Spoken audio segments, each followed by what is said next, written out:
Video பார்க்குற எல்லாருக்கும் வணக்கம். இது உங்கள் சினிமா கிங் தமிழ். நான் உங்கள் ரகுமான். இன்றைக்கி நம்ம சேனலில் பார்த்தீங்கன்னா நம்ம தளபதி சேர்ந்து இப்போ நடிக்க போகிற கமலஹாசன் ரஜினி படத்தில் நடித்தா எப்படி இருக்கும் அப்படிங்கிற ஏஐ கிளிப்ஸ் ரிலீஸ் ஆகிருக்குது.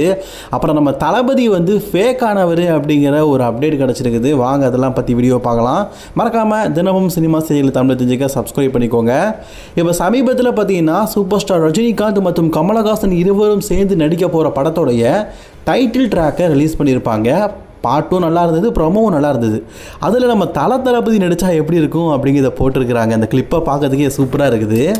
யாரு ஹீரோ கேட்குறாங்கல்ல, சொல்லுங்க ஜி, யாரு ஹீரோ?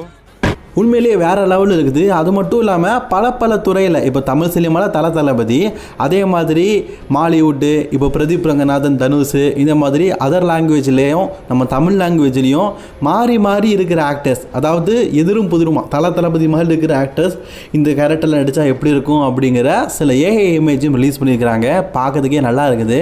தளபதி கச்சேரியை மறந்துட்டாருங்க. அதான் தளபதி கச்சேரியை மறந்துட்டாருங்க. முழுக்க அரசியலில் பயணிக்காரு. அரசியலில் பயணிக்கிறது மட்டும் இல்லாமல் முழுக்க பார்த்தீங்கன்னா எதிர்கட்சியை பற்றி பேசிகிட்டு இருக்காரு. நம்ம பற்றி அதை பற்றிலாம் சொல்லியிருக்கோம். தளபதி திருக்குறள்லாம் எழுதியிருக்காருன்னு நம்ம சொல்லியிருந்தோம். ஆனால் இந்த முறை முதல்ல தளபதியை பற்றி பார்த்தீங்கன்னா ஒரு நெகட்டிவான விஷயம் வந்திருக்குதுன்னா அது இப்போ பேசின விஷயந்தான். தளபதி சமீபத்தில் பேசின விஷயத்தில் பார்த்தீங்கன்னா கண் கலங்கியிருப்பார். அதுவும் ஒரு ஸ்கிரிப்டை பார்த்து பேசியிருப்பார்.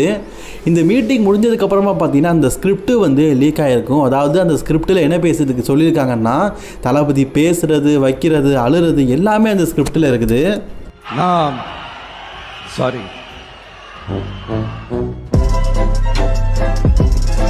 தளபதி முழுக்க ஸ்கிரிப்டை பார்த்து தான் பண்ணியிருக்காரு. ஸோ தளபதியும் வேலை போயிருக்காருப்பா. அவர் ஒரு நாடக மேடையில், அவரும் ஒரு நடிகர் தானே, நாடக மேடையில் நடிக்கிற மாதிரி அரசியல் களத்தில் அவரும் நடிக்க ஆரம்பிச்சிட்டாரு அப்படிங்கிற மாதிரி பல பேர் சொல்லிட்டு இருக்காங்க. இது நிஜமா பொய்யா அப்படிங்கிறது தெரில. நான் உங்கள்கிட்டயே கேட்குறேன். ஆனால் இதுக்கு முன்னாடி தளபதி இந்த மாதிரி பேப்பரை பார்த்து தான் வாசிச்சிருக்காரு. இந்த தடவையும் பார்த்து தான் வாசிக்கிறாரு. அப்படிங்கும்போது இது உண்மையாக இருக்குமோ அப்படிங்கிற இடம் பல பேருக்கு தோணுது. உங்களோட கருத்துக்களை கமெண்ட் பண்ணுங்க. ராதிகா சரத்குமார் பார்த்தீங்கன்னா இப்போ தாய் கிழவி அப்படிங்கிற படத்தை நடிக்கிறாங்க. உண்மையிலேயே அந்த படத்தோட பேர் தாய் கிழவனாங்க. என்னப்பா சொல்கிறேன் அப்படின்னு கேட்டிங்கன்னா நம்ம சூப்பர் ஸ்டார் ரஜினிகாந்தை வச்சு தான் இந்த கதையை எழுதியிருக்காங்களாம். ஆனால் ரஜினிகாந்த் பார்த்தீங்கன்னா கண்ணா இந்த மாதிரி வயசான கேட்டெலாம் நடிக்க மாட்டேன் அப்படின்னு சொன்னதுனால ராதிகா சரத்குமாருக்கு இந்த படத்தோடைய கதையை அப்ரோச் பண்ணியிருக்கிறாங்க. அதுக்கப்புறமா தான் ராதிகா சரத்குமார் பார்த்தீங்கன்னா இந்த படத்தில் நடிச்சிருக்கிறாங்களாம்.